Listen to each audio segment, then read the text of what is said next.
ओडिशार हृदय एवं शिल्पनगरी भाव में परिचित थिबा आम अनुगुल जिला भारतर अर्थनीति एक प्रमुख भूमिका ग्रहण करिछि। आम जिलार इतिहास कुहे एही अंचल कंध शबर एवं गोंड जनजाति मानकर एक प्रमुख बासस्थली थिला। कुहाଯାଏ अनु जे थिले कंध जनजाति मानकर एक सुशासक, जहाँको नामरे एही अंचलर नाम अनुगुल नामरे नामित करा जायतिला। एवं अन्यपटे अष्टम शताब्दी मध्य नेतभंजक शासन समय अंगुलक पतन नाम एक राजधानी थिला। एही अंगुलक पतनरु ही अनुगुल नामर सृष्टि बोली इतिहासकार कहती।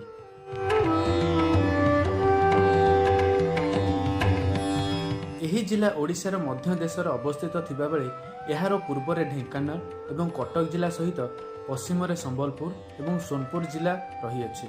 उत्तर में देवगढ़ एवं केन्दुझर जिला समेत दक्षिण में बौद्ध नयागढ़ जिला यही जिला को लगी रही।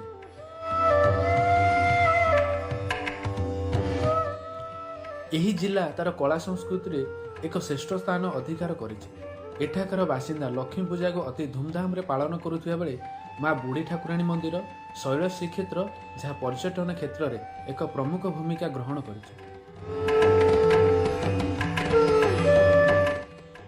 शिल्पनगरी अनुगुल रे आपण देखा पाइबे एमसीएल, नाल्को, एनटीपीसी, टीटीपीएस सहित जिंदल जहाँ भारत अर्थनीति रे एक प्रमुख भूमिका ग्रहण करिछि। ये तो थिला अनुगुल जिला विषय रे किछि।